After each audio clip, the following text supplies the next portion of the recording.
Hey guys, Nick from Arch City Poker and ArchCityPLO.com. And before we dive into today's video topic, I want to encourage you to visit ArchCityPLO.com. Not only am I uploading PLO content daily on there right now, but I am also uploading No Limit Hold'em content now. So for you guys that are No Limit Hold'em enthusiasts, for example, yesterday I just uploaded a 50-minute recorded session where I 3-table full ring No Limit Hold'em at the lowest stakes I could find that's relatable to live low to mid stakes No Limit Hold'em games that you guys play in.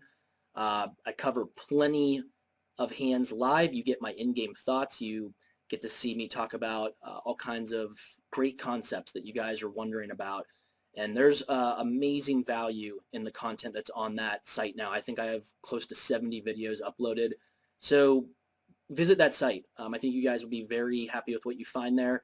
And for as much as pretty much 50 cents a day, you're getting world-class instruction. So let's dive now, though, into today's video topic, and that's going to be playing deep stack poker.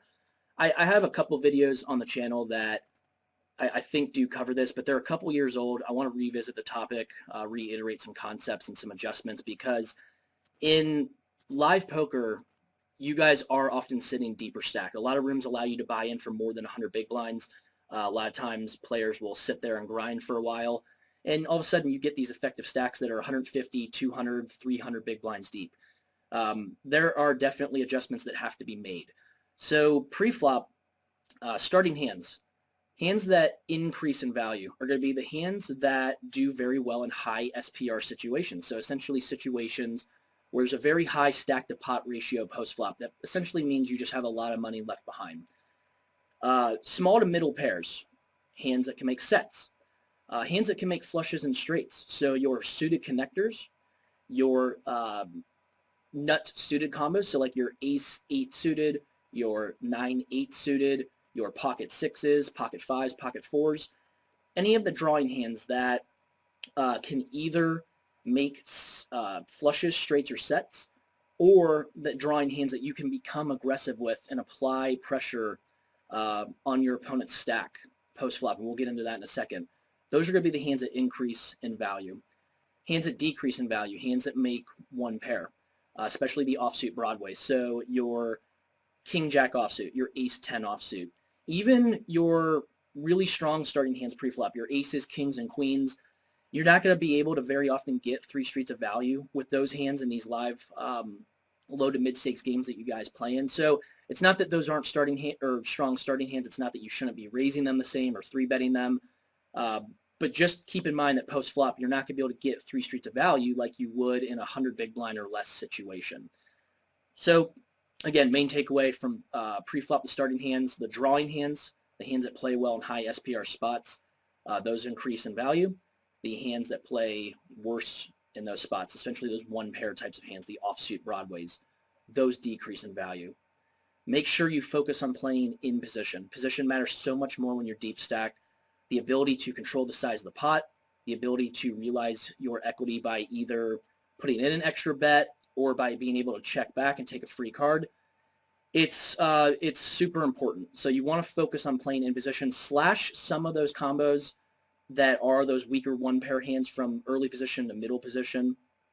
Maybe add just a couple of those combos that we talked about that increase in value, but mainly focus on playing from the cutoff and on the button more than anything.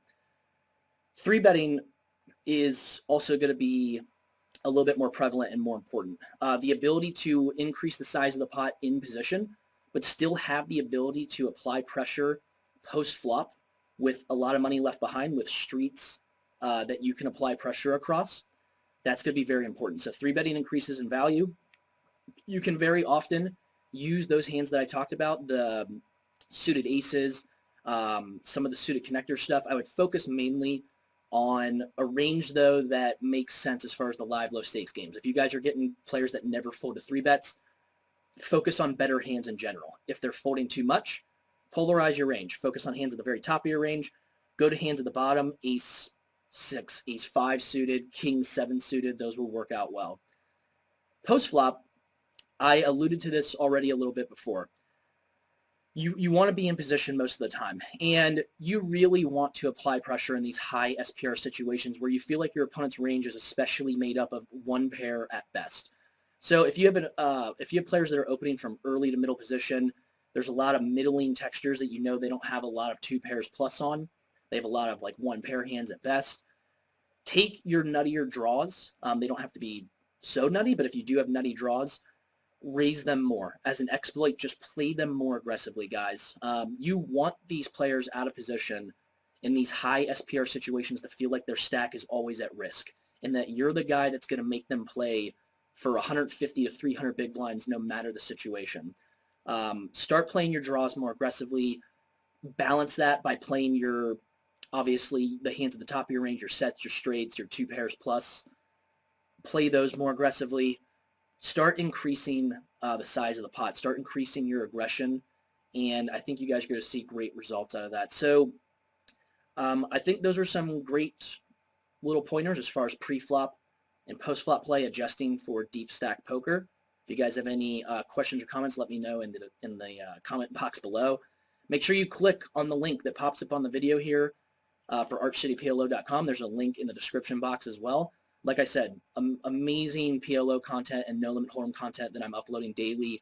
If you guys want to become better players in these games, if you want to start making more money and having more fun, then you want to visit my site, and I will 100% help you become a better player. So if there is nothing else, I don't believe there is. Yeah. Otherwise, I will see you guys in the next video.